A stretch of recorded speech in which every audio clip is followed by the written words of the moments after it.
Bem-vindo ao podcast Estrangeiros e Peregrinos. A mensagem de hoje será apresentada por Dennis Allen. Não importa em que dia você chegou até esta mensagem, nós vamos refletir sobre palavras importantes de Jesus. Mas se você acompanha todos os dias as mensagens do podcast Estrangeiros e Peregrinos, já sabe que as mensagens das sextas-feiras sempre são dedicadas a algum tema, onde ao longo de várias semanas examinamos um tema importante das Escrituras. Atualmente, estamos considerando as palavras de Jesus na cruz. Jesus pronunciou 7 palavras ou expressões na cruz. Pai, perdoa-lhes, porque não sabem o que fazem. Em verdade te digo que hoje estarás comigo no paraíso. Mulher, eis aí teu filho. Eis aí tua mãe. Deus meu, por que me desamparaste? Tenho sede. Está consumado. Pai, nas tuas mãos entrego o meu espírito. E hoje estamos na 4ª destas expressões, talvez as palavras mais desafiantes de tudo que Jesus falou na cruz. Deus meu, por que me desamparaste? Refletindo sobre esta expressão, até encontramos interpretações diferentes sobre o significado do que Jesus fala. Ele cita aqui Salmo 22, mas exatamente o sentido em que ele usa o Salmo é ponto de diferença de entendimento entre estudantes diferentes. Mas quando olhamos para isso, vamos pelo menos procurar o contexto e compreender algumas coisas básicas sobre o que ele falou.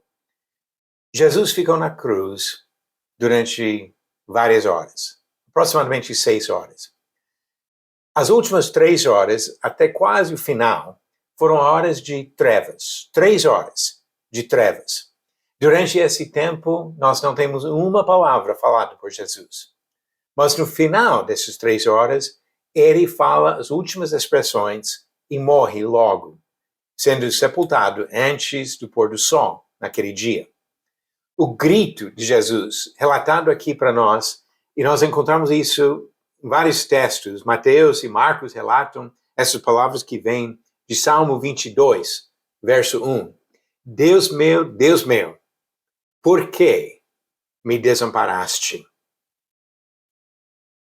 Sabemos que o salário do pecado é a morte. Romanos capítulo 6, versículo 23, Paulo afirmou isso, nos lembrando da consequência do nosso pecado e, ao mesmo tempo, falando sobre o fato que Jesus fez um sacrifício para nos oferecer o dom divino da vida eterna, de cancelar esse salário do pecado e dar para nós a vida.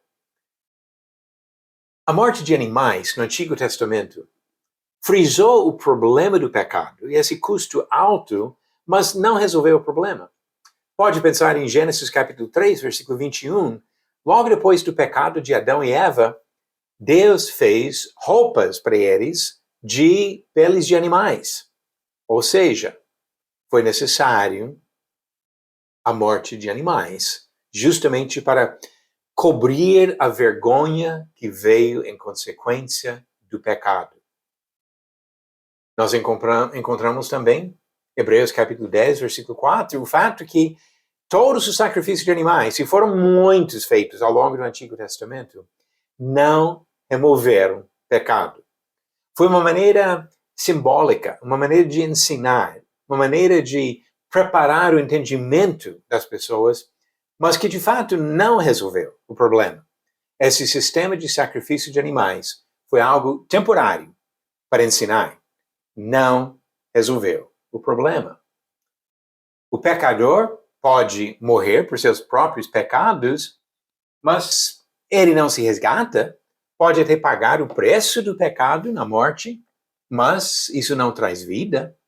Ezequiel capítulo 18, um capítulo que fala sobre a consequência do pecado de cada pessoa e a responsabilidade individual do pecado. Afirma no capítulo 18, versículo 20, a pessoa que pecar, essa morrerá. O filho não pagará pela iniquidade do pai, nem o pai pagará pela iniquidade do filho. A justiça do justo ficará sobre ele, e a maldição do ímpio cairá sobre este. Nós sabemos que não há um perfeitamente justo, como o salmista disse em Salmo 14 e Salmo 53. Então o pecador morre, mas ele não se resgata. Ele não paga para ganhar de volta a vida. A consequência do pecado é a morte por causa da desobediência ao Senhor.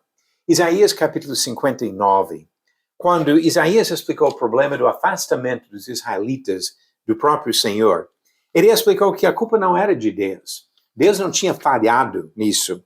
Isaías capítulo 59, versículos 1 e 2, ele disse: eis que a mão do Senhor não está encolhida para que não possa salvar, e o seu ouvido não está surdo para não poder ouvir, mas as iniquidades de vocês fazem separação entre vocês e o seu Deus. E os pecados que vocês cometem o levam a esconder o seu rosto de vocês, para não ouvir os seus pedidos. O pecado faz uma separação. A separação entre Deus e o pecador. Mateus capítulo 10, versículo 28, Jesus disse: não temam os que matam o corpo, mas não podem matar a alma. Pelo contrário, temam aquele que pode fazer perecer no inferno tanto a alma como o corpo. É Deus que pode fazer isso. E devemos temer a Deus, reconhecendo a consequência da nossa própria rebeldia contra o Senhor. Isso traz uma separação. Eclesiastes capítulo 12, versículo 7, mostra que quando acontece a morte física, há uma separação. O corpo volta ao pó e o espírito volta a Deus. Uma separação entre espírito e corpo. Isso ajuda para entender a ideia da morte espiritual. Adão e Eva pecaram e Deus já tinha dito: no dia que pecar, no dia que comer daquela árvore, vão morrer. Eles não morreram fisicamente, mas foram separados da presença de Deus naquele mesmo dia. E assim o autor de Efésios, o apóstolo Paulo, explica essa ideia no capítulo 2 dessa carta, quando ele diz no versículo 5, estando nós mortos em nossas transgressões, nos deu vida juntamente com Cristo. Pela graça vocês são salvos. E no versículo 12 do mesmo capítulo, naquele tempo vocês estavam sem Cristo, separados da comunidade de Israel e estranhos às alianças da promessa, não tendo esperança e sem Deus no mundo. Aí que entendemos a ideia da morte espiritual, separados de Deus. Mesmo se continuar com vida física por algumas décadas, a separação de Deus por causa do pecado é a morte espiritual. E se não resolver esse problema, recebendo a graça do Senhor nesta vida, a separação se torna eterna. Por isso que ele fala do perigo de ser lançados no inferno, separados eternamente da presença de Deus. Uma explicação comum, e sinceramente que faz bastante sentido, nesse contexto de olhar para todo o problema do pecado, é que Jesus, em algum sentido, sofreu a separação do Pai, mesmo se temporariamente, por causa dos nossos pecados. E assim, Deus meu, por que me desamparaste? Que ele sofreu não somente a morte física, mas a morte espiritual, em algum sentido, de separação do Pai, quando ele sofreu na cruz. Mas independente da interpretação específica desse versículo, eu entendo que pessoas boas, com bom entendimento dessas escrituras, podem variar um pouco no seu entendimento desse ponto. Mas o que Jesus fez por meio do seu sofrimento? 1 Pedro capítulo 2, versículos 23 e 24, diz que ele tomou sobre si os nossos pecados. Ele sofreu por causa dos meus pecados e seus pecados. E nisso ele pagou o preço para oferecer resgate para nós. Por isso que Paulo disse, em Efésios capítulo 1, versículo 7, que nós temos a redenção em Cristo. O resgate, ele nos comprou de volta pelo sacrifício que fez na cruz. E quando olhamos para o que Deus fez, o que Jesus fez, por meio do sofrimento, da agonia que ele passou na cruz, devemos ser gratos pelo amor que nos oferece o perdão, nos oferece a redenção, nos oferece a esperança da vida eterna, apesar do nosso próprio pecado, porque ele oferece remissão dos pecados. Se você chegou aqui principalmente para ouvir a resposta à pergunta, já vem, mas espero que tenha aproveitado para refletir sobre o sacrifício de Jesus. A pergunta 539.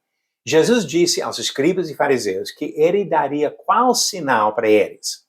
Alternativas: A, sinal de Elias; B, sinal de Moisés; C, sinal de Davi; ou D, sinal de Jonas.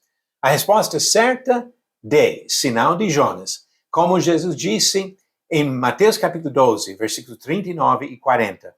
Uma geração perversa e adúltera pede um sinal, mas nenhum sinal lhe será dado, senão o do profeta Jonas.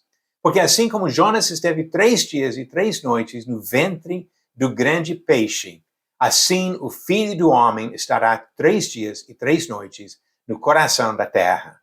Ou seja, a ressurreição é o sinal principal que Jesus deu até para essas pessoas que duvidavam a sua mensagem. E a pergunta de hoje: Davi não matou qual das seguintes pessoas ou animais? Alternativas: A, Golias; B, Saul; C, urso; ou D, leão. A resposta no final da mensagem amanhã. Deus meu, por que me desamparaste? As palavras de Jesus na cruz. Mas por causa do sacrifício que ele fez, estas palavras não precisam ser nossas. Ele tem nos dado amparo. Ele oferece para nós perdão e salvação pela graça do sacrifício de Jesus. Cabe a nós demonstrar a fé obediente para estender a mão e receber o dom que ele oferece para cada um de nós.